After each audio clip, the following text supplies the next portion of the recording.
Question number 11.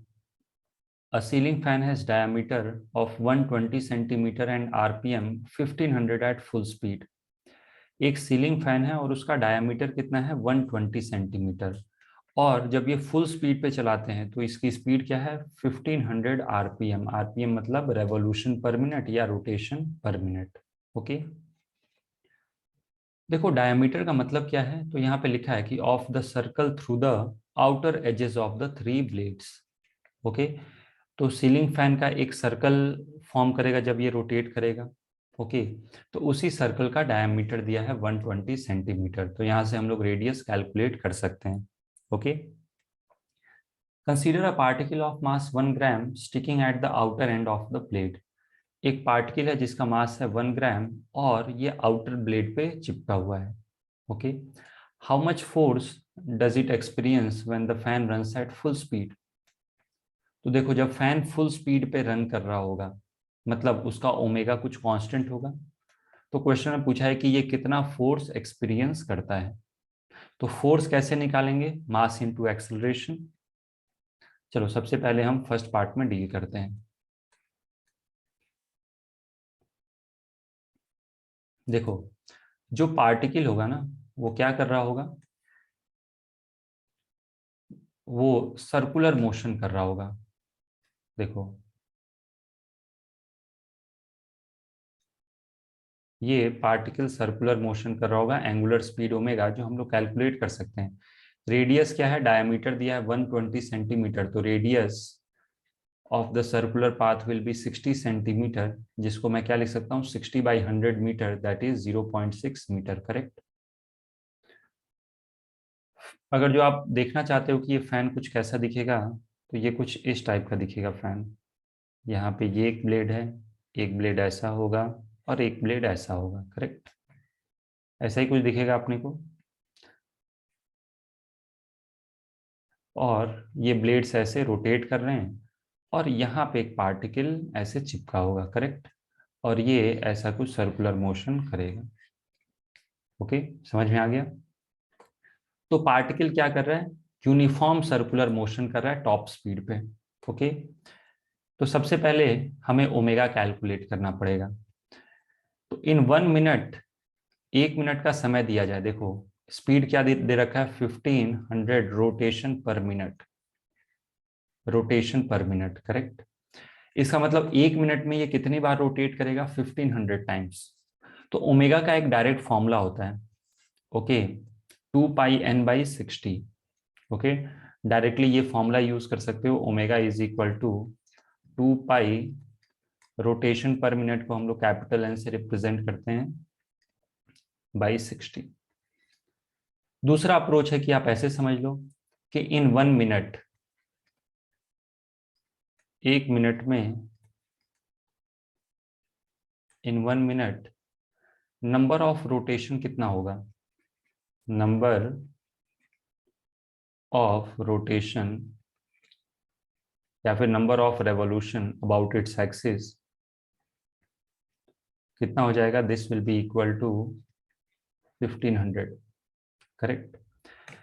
अच्छा, एक बार rotation होता है तो 2 पाई, 2 बार रोटेशन होता है तो 2 पाई, 3 बार रोटेशन होगा, नहीं सॉरी मैंने गलत बोल दिया, एक कंप्लीट रोटेशन होता है तो कितना 2 पाई एंगल कवर होता है। करेक्ट, कोई एक कंप्लीट रोटेशन करे तो 2 पाई, 2 कंप्लीट रोटेशन करे तो 2 × 2 पाई, 3 बार कंप्लीट रोटेशन हो तो 2 पाई × 3 या 3 × 2 पाई।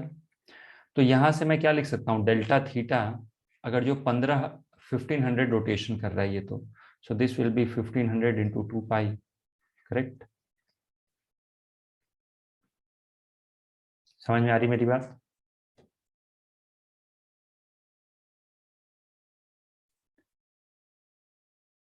ओके, तो ये आ गया डेल्टा थीटा, ये है रेडियंस में। टाइम कितना है, time is equal to 1 minute, 1 minute को क्या लिख सकते हैं हम लोग 60 सेकेंड्स। तो यहां से ओमेगा निकाल सकते हो, omega will be equal to delta theta upon delta T.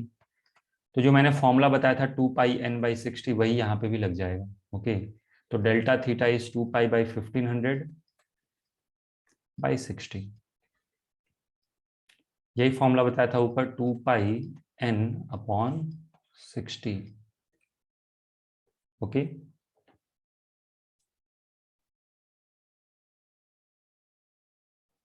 So this will be equal to 50 pi radian per second. तो इस पार्टिकल का सेंट्रीपिटल एक्सेलरेशन क्या होगा? Centripetal acceleration of the particle will be equal to r omega square. Okay, this is the net acceleration of particle, net acceleration of particle.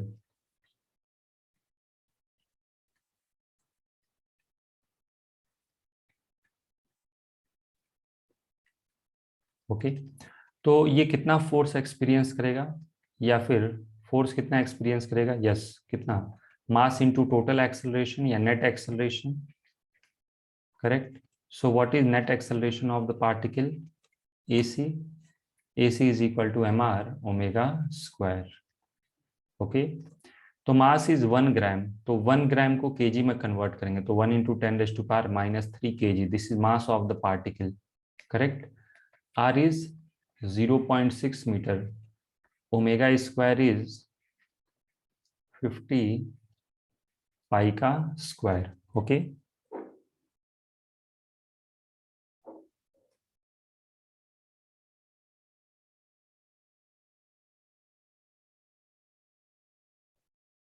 इसको calculate करते हैं और ये कैलकुलेट करके आ रहा है 14.7894, 14.7894 Newton, correct.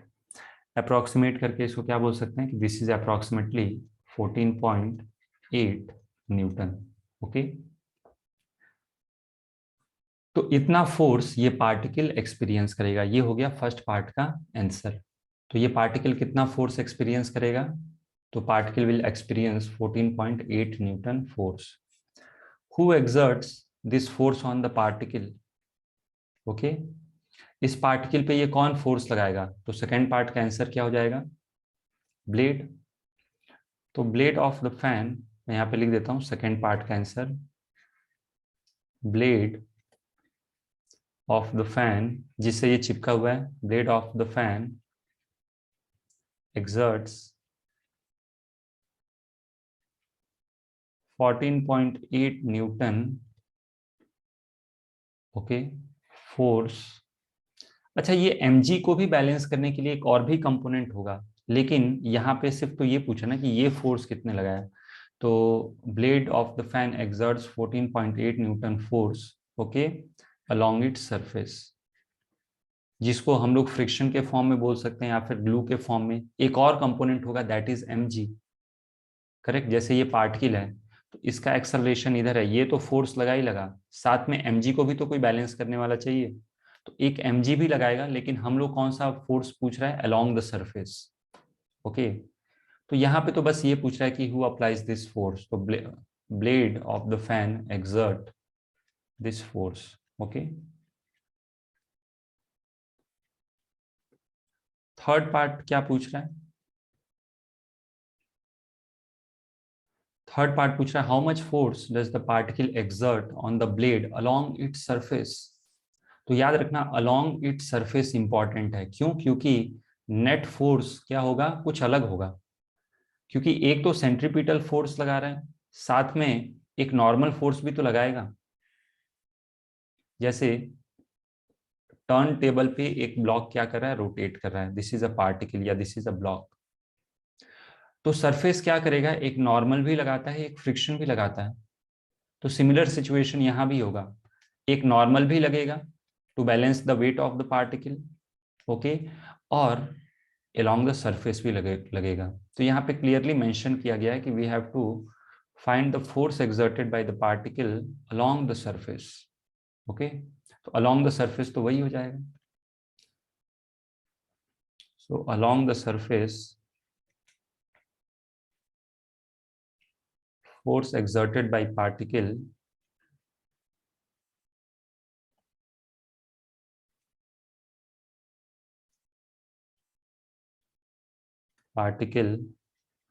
along the surface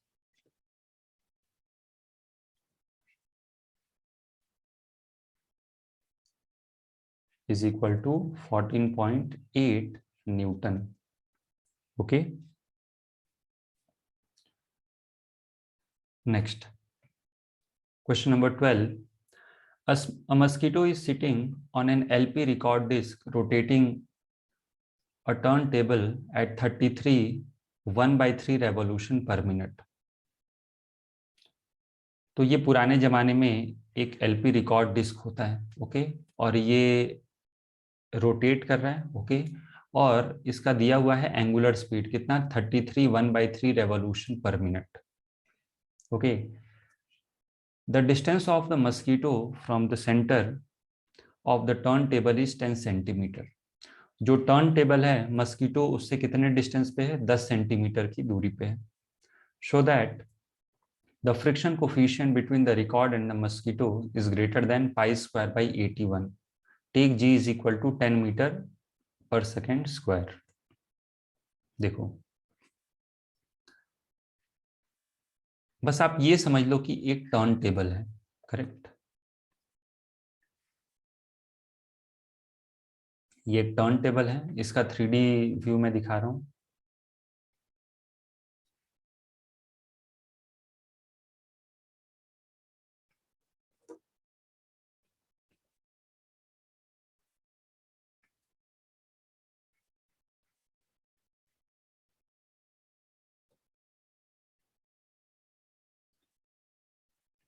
और ये एंगुलर स्पीड ओमेगा से घूम रहा है, और यहाँ पे एट अ डिस्टेंस आर एक मस्कीटो है, correct. Okay, mosquito is at a distance r from the turn table, या फिर from the axis of turn table. Okay, तो यदि मैं मस्कीटो पे फोर्सेस दिखाऊं, ओके, तो देखो क्या क्या फोर्सेस होंगे इस मस्कीटो पे।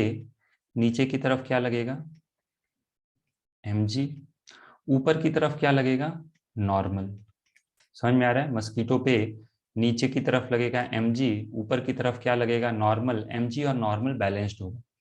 लेकिन इस डायग्राम को देखो तो ये मस्कीटो भी क्या कर रहा होगा, मस्कीटो भी, क्या मैं बोल सकता हूँ कि इस तरीके से मस्कीटो भी सर्कुलर मोशन कर रहा होगा टर्न टेबल के साथ साथ, करेक्ट। अगर जो टर्न टेबल घूम रहा है और मस्कीटो इसी के ऊपर बैठा हुआ है तो मस्कीटो भी तो घूमेगा। तो क्या मस्कीटो का एक सेंट्रीपिटल एक्सेलरेशन होगा इस तरफ, AC is equal to R omega square. तो क्वेश्चन ये है कि कौन इस मस्कीटो को सेंट्रीपिटल फोर्स प्रोवाइड करेगा, तो आंसर है इसका फ्रिक्शन। मेरी बात समझ में आ रही है, फ्रिक्शन ही क्या करेगा, इस मस्कीटो को सेंट्रीपिटल फोर्स प्रोवाइड करेगा। समझ में आ गया, तो friction provides the required centripetal force.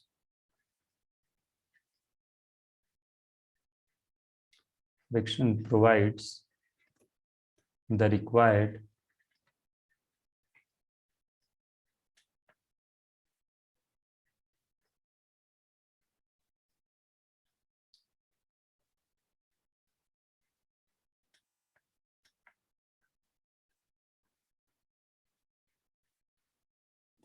Required centripetal force. Friction क्या करेगा, रिक्वायर्ड सेंट्रीपिटल फोर्स प्रोवाइड करेगा। अब आपको पता है कि required centripetal force will be equal to mass into centripetal acceleration, that is mr omega square, correct. m की value वैसे कैंसिल हो जाएगा, r अपने को पता है, r is equal to 10 centimetre. Okay, this is equal to 0.1 metre, correct. Rotation per minute कितना दिया है, रोटेशन पर मिनट दिया है 33 1/3 रोटेशन पर मिनट, जिसको हम लोग जनरली कैपिटल M से रिप्रेजेंट करते हैं। तो क्या ये 100/3 हो जाएगा, सिंपल फ्रैक्शन में डील करना है। तो ओमेगा क्या होता है बच्चों, ओमेगा का फॉर्मूला होता है 2πn/60, करेक्ट, 2πn/60। तो दिस इज 2πn इज कितना, 100/3 इंटू 60। ओके, तो ये कितना हो जाएगा, दिस विल बी, ये कैंसिल हो जाएगा 2 से, so this is 10π upon 9 radian per second. बड़ा ही सिंपल कैलकुलेशन है। ओके, तो यहां से जब आप फ्रिक्शन निकालोगे तो friction force will be equal to mr omega square. ये हम लोग लास्ट में सब्स्टिट्यूट करेंगे। ओके, अब मुझे ये प्रूफ करके दिखाना है कि so that friction coefficient between the record and the mosquito is greater than pi square by 81, या फिर ग्रेटर देन और इक्वल टू भी बोला जा सकता है इस प्रॉब्लम के अंदर। ओके, तो यहाँ पे इक्वेशन देखो, मैं मैथमेटिकली समझा रहा हूँ। कुछ बच्चे क्या करते हैं कि लिमिटिंग के लिए f is equal to directly क्या किया, म्यू एन रख दिया, और यहां से म्यू कैलकुलेट कर लिया हमने, और बता दिया कि म्यू की वैल्यू जो आ रही है इससे ज्यादा ही होनी चाहिए। दूसरा अप्रोच क्या हो सकता है, प्योरली मैथमेटिकल। क्या मुझे पता है कि जो फ्रिक्शन फोर्स होता है दिस इज लेस देन और equal to maximum friction, that is mu into N. Friction की वैल्यू, क्योंकि स्टैटिक फ्रिक्शन लग रहा है, ओके, मस्कीटो जो है वो स्लाइड नहीं कर रहा है डिस्क के ऊपर या टर्न टेबल के ऊपर, वो स्लाइड नहीं कर रहा है, तो क्या मैं बोल सकता हूँ कि जो फ्रिक्शन होगा वो 0 से लेके म्यू एन तक कुछ भी हो सकता है। Okay, correct. आप पहले भी मैंने समझाया है कि जो फ्रिक्शन है वो कौन सा है, स्टैटिक फ्रिक्शन। स्टैटिक फ्रिक्शन है तो 0 से लेके म्यू एन तक कुछ भी लग सकता है। ऐसा इसलिए मैं यहाँ पे लिख दूं, since F is static friction, correct. जो फ्रिक्शन है वो क्या है, दैट इज स्टैटिक फ्रिक्शन। तो बस यहाँ पे अब आप F की वैल्यू रख दो। दिस इंप्लाइज F की वैल्यू अभी कैलकुलेट की है ऊपर, mr ओमेगा स्क्वायर। n क्या है, n की वैल्यू म्यू एम जी के इक्वल है, सो mr ओमेगा स्क्वायर, मैं n की वैल्यू रख रहा हूँ एम जी, ये हो गया कैंसल। तो यहां से क्या आ जाएगा, r omega square by g is less than equal to mu. इसका उल्टा क्या हो जाएगा, म्यू इज ग्रेटर देन और equal to r omega square by g. Okay, r की वैल्यू पता है 0.1, ओमेगा स्क्वायर रख दो।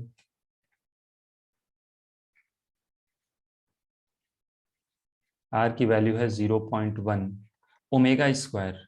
देखो ओमेगा स्क्वायर क्या हो जाएगा, 100 पाई स्क्वायर बाई 81।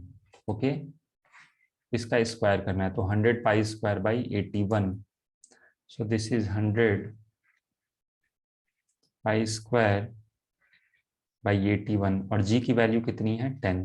तो आप देखोगे कि ये सारे फैक्टर कैंसिल आउट हो रहे हैं। 100 के साथ 0.1 मल्टीप्लाई करो डिवाइडेड बाई 10, तो ये आ जाएगा पाई स्क्वायर बाई 81। तो म्यू इज ग्रेटर देन और equal to pi square by 81।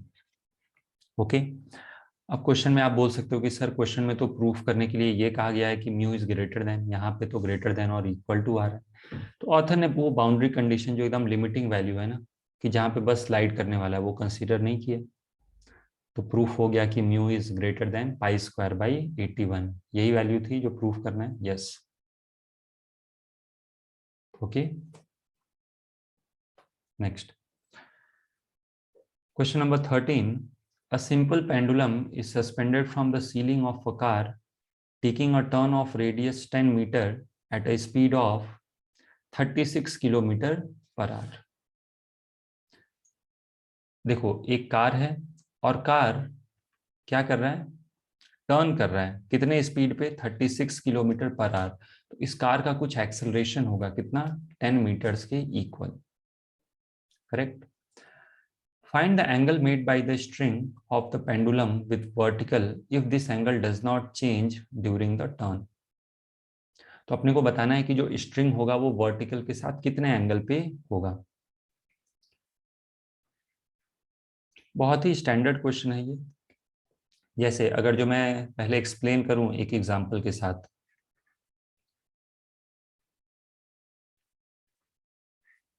तो लेट अस से कि this is a car, okay, और इस कार को मैंने आगे की तरफ एक्सेलरेट कर दिया, या फिर आप ऐसे भी कर सकते हो, इस कार को मैंने पीछे की तरफ एक्सेलरेट कर दिया।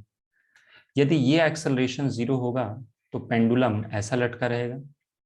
लेकिन यदि मैं इस कार को क्या करूं, एक्सेलरेट कर दूं टुवर्ड्स लेफ्ट, समझ में आ रहा है? तो ये पेंडुलम क्या करेगा, ये कुछ इस तरीके से एंगल फॉर्म करेगा ऐसा, और ये पेंडुलम ऐसा हो जाएगा, and this angle will be equal to theta. Correct. अब ये थीटा कैसे निकाल सकते हो, दो तरीके हैं, एक तो ग्राउंड फ्रेम से सॉल्व कर लो, दूसरा क्या है, सूडो फोर्स से सॉल्व कर लो। ओके, जैसे यदि मैं इस पार्टिकल का फ्री बॉडी डायग्राम ड्रॉ करूं ग्राउंड फ्रेम से, मैं ग्राउंड फ्रेम से बता देता हूं, सूडो फोर्स से मैं बता दूंगा सॉल्व कैसे करना है, आप खुद ट्राई करना। फ्रॉम ग्राउंड फ्रेम यदि मैं फ्री बॉडी डायग्राम ड्रॉ करूं, ओके, याद रखिएगा कि ये भी एंगल जो है ये भी थीटा आएगा, this angle is also equal to theta. Correct. तो यदि मैं फ्री बॉडी डायग्राम ड्रॉ करूं तो इस पे लगेगा एक टेंशन टी, नीचे की तरफ क्या लगेगा, mg, ये एंगल क्या है, थीटा। अब मुझे पता है कि इसका जो एक्सेलरेशन है वो है टूवर्ड्स लेफ्ट, अगर जो आप देखो तो मैं एक्सेलरेशन डायग्राम ड्रॉ कर देता हूं, this is acceleration A. Correct. तो हम लोग क्या करेंगे, इस टेंशन के दो कंपोनेंट लेंगे, मैं अलग से कर दूं सॉल्व। देखो ये होगा mg, जिधर थीटा है उस तरफ cos थीटा, दिस इज t cos theta, and this इज t sin theta. Correct. Okay, तो यहाँ पे t cos थीटा क्या करेगा, mg को बैलेंस करेगा, और t sin थीटा क्या करेगा, मास इनटू एक्सेलरेशन, ये एक्सेलरेशन प्रोवाइड करेगा। t cos थीटा क्या करेगा, t cos theta will be equal to mg। तो बहुत ही स्टैंडर्ड रिजल्ट है ये। ओके, लॉज ऑफ मोशन में बहुत बार हमने किया था। इक्वेशन 1 को 2 से डिवाइड कर दो। ओके, तो 1 डिवाइडेड बाई 2, तो अपने को क्या मिलेगा, tan theta is a by g. Correct. तो थीटा क्या आ जाएगा, theta will be equal to tan inverse a by g. Correct. अब इसी प्रॉब्लम में अगर जो मैं ग्राउंड फ्रेम से सॉल्व करता, सॉरी ग्राउंड फ्रेम से तो कर ही दिया, अगर जो मैं इसी प्रॉब्लम को सॉल्व करता किसके फ्रेम से, इन फ्रेम ऑफ कार,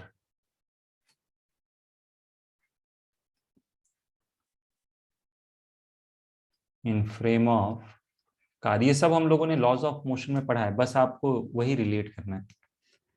तो यहां पे क्या करोगे, कार के फ्रेम से, इन फ्रेम ऑफ द कार, क्या ये रेस्ट पे होगा, यस। कार के फ्रेम से देख रहे हैं तो acceleration of the particle will B zero, लेकिन सिंस कार एक्सेलरेटेड है तो क्या मुझे एक सूडो फोर्स लगाना पड़ेगा एम ए, यस। सब कुछ वही रहेगा, टेंशन और mg are the real forces, बस एक मुझे सूडो फोर्स लगाना है। सूडो फोर्स का डायरेक्शन क्या होता है, एक्सेलरेशन ऑफ फ्रेम के opposite. Correct. Acceleration of frame किधर है, टूवर्ड्स लेफ्ट, तो सूडो फोर्स किधर लगेगा, टूवर्ड्स राइट। तो ये हो गया फ्री बॉडी डायग्राम। अगर जो आप ध्यान से देखो तो सारे फोर्सेस बैलेंस होने हैं, तो टी साइन थीटा किसको बैलेंस करेगा, एम ए को, तो ये इक्वेशन आ जाएगा। टी कॉस थीटा किसको बैलेंस करेगा, एम जी को, तो फिर से वही इक्वेशन आ गया, और डिवाइड करोगे तो फाइनल रिजल्ट भी सेम आएगा। करेक्ट। तो इसी तरीके से हमें इस क्वेश्चन को अटेम्प्ट करना है। ओके, तो देखो जो अपनी कार है ना वो क्या कर रही है, वो सर्कुलर मोशन कर रहा है, तो कार का क्या एक सेंट्रीपिटल एक्सेलरेशन होगा, यस। ये देखो ये जो कार है ये सर्कुलर ट्रेजेक्टरी पे मूव कर रही है। Correct, this is the car. याद रखना ये टॉप व्यू दिखा रहा हूं मैं कार का।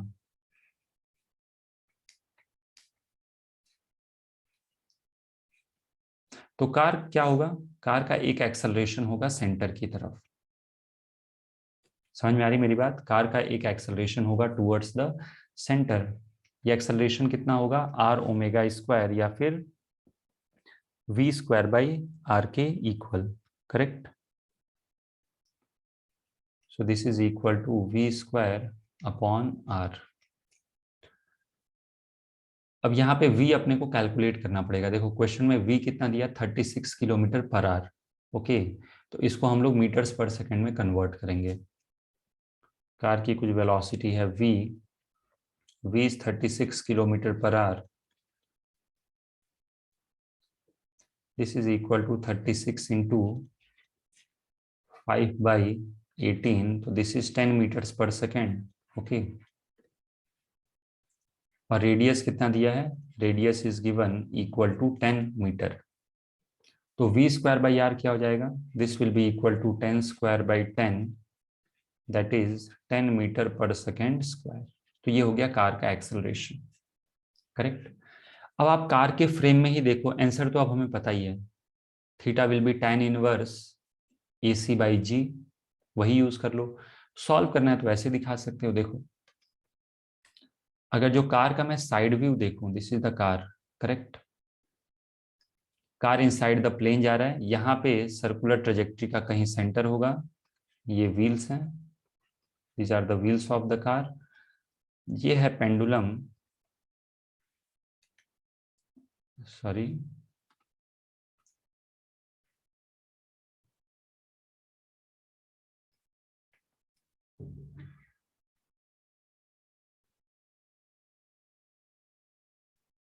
ये जो एंगल देख रहे हो ना, this angle is equal to theta.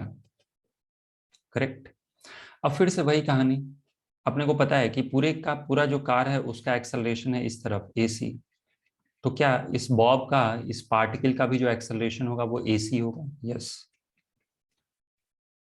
तो इस पार्टिकल का एक्सेलरेशन हो गया सेंटर की तरफ AC. करेक्ट. फोर्सेस क्या लगेंगे? ग्राउंड फ्रेम से मैं सॉल्व कर रहा हूं. Okay, so from ground frame यहां से क्या लगेगा? Tension T. यहां से क्या लगेगा? यहाँ पे मैं सूडो फोर्स नहीं दिखा रहा हूँ. सूडो फोर्स लगा के भी आप सॉल्व कर सकते हो कार के फ्रेम में बैठ के. मैं सॉल्व कर रहा हूँ ग्राउंड के फ्रेम से. Okay, so from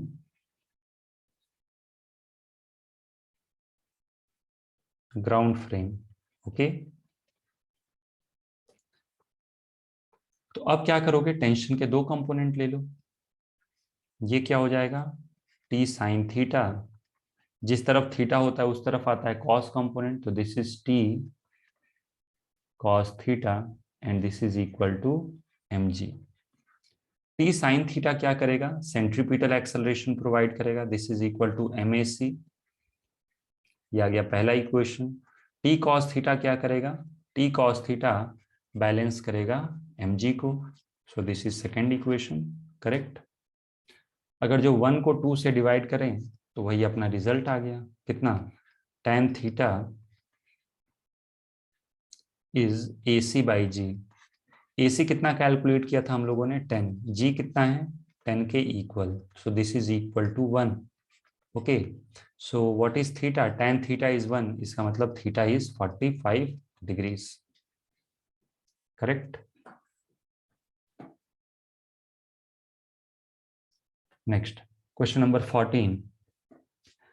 The bob of a simple pendulum of length 1 meter has mass of 100 gram and a speed of 1.4 meter per second at the lowest point in its path. Find the tension in the string at this instant. एक Bob है बच्चों. Okay, वो simple pendulum का part है और simple pendulum का जो length दिया है वो कितना दिया है? That is given 1 metre.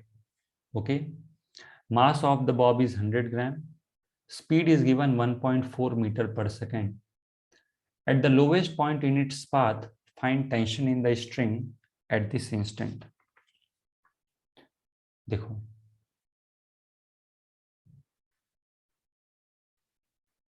यहां पे अगर जो सिंपल पेंडुलम कह दिया तो ये एक हिंट है कि वर्टिकल प्लेन में मोशन हो रहा है. ओके, और दूसरा हिंट क्या है कि लोवेस्ट पॉइंट. क्या लिखा है यहाँ पे? Lowest point. तो लोवेस्ट पॉइंट तो तभी होगा जब वर्टिकल प्लेन में किसी चीज का मोशन हो रहा है, तभी वो लोवेस्ट और हाईएस्ट पॉइंट गेन करेगा. यदि इसका सर्कुलर मोशन हॉरिजॉन्टल टेबल पे होता तो लोवेस्ट पॉइंट जैसी कोई चीज नहीं होती. तो ये देख के हमें समझना है कि motion of the pendulum occurs in vertical plane. Okay, motion of pendulum occurs in vertical plane.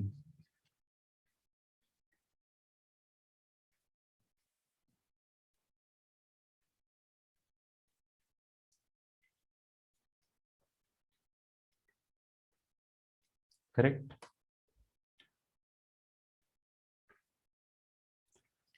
तो जब ये अपने लोवेस्ट पोजीशन पे है, ये बॉब, इसकी स्पीड कितनी है, लेफ्ट में भी हो सकती है, राइट में भी हो सकती है, बाद में वैल्यू सब्स्टिट्यूट कर देंगे।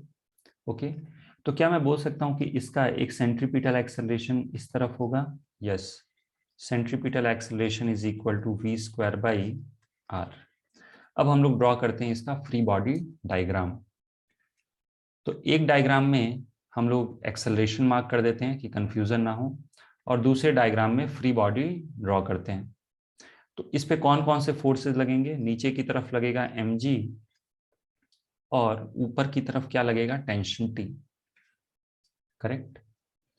तो क्या यहां से ये बोला जा सकता है कि नेट फोर्स जो होगा, ओके, वो क्या होगा? MAC। ऐसा मत कर देना कि टेंशन और mg को बैलेंस कर देना, ये गलत हो जाएगा। क्यों? क्योंकि इसका एक्सेलरेशन जीरो नहीं है। तो मैं क्या करूंगा, मैं अपवर्ड डायरेक्शन को पॉजिटिव अज्यूम करके न्यूटन सेकेंड लॉ अप्लाई करूंगा। क्या? F is equal to ma। Okay, so F,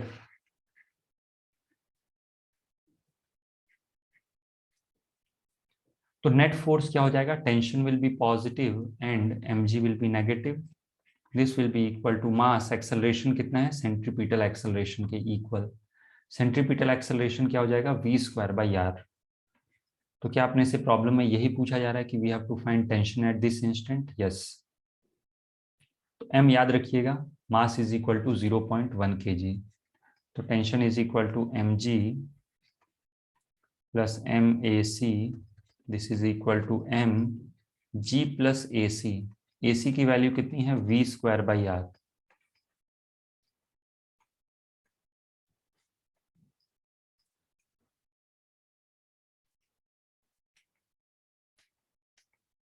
अब एक बार अपने को देखना है कि जी की वैल्यू क्या दे रखा है प्रॉब्लम के अंदर, कुछ नहीं दिया है, तो अपने को दोनों चेक करना पड़ेगा कि किससे क्लोजेस्ट आंसर आ रहा है। तो मास इज 0.1 kg, एक बार 10 रख के देखेंगे, एक बार 9.8, जिससे क्लोजेस्ट आंसर आ जाए। V square by R, so this is 1.4 square upon R is 1, so 1.4 into 1.4, this is 1.96, okay, plus 10, this is 11.96। तो 0.1 इंटू 11.96 न्यूटन आ जाएगा टेंशन, दैट इज 1.196, जिसको अप्रोक्सीमेटली हम लोग क्या लिख सकते हैं? 1.2 न्यूटन। ऑथर ने भी जी की वैल्यू 10 लेके ही ये आंसर रिपोर्ट किया है। 9.8 लेंगे तो थोड़ा सा और कम आ जाएगा, 1.96 है। ओके।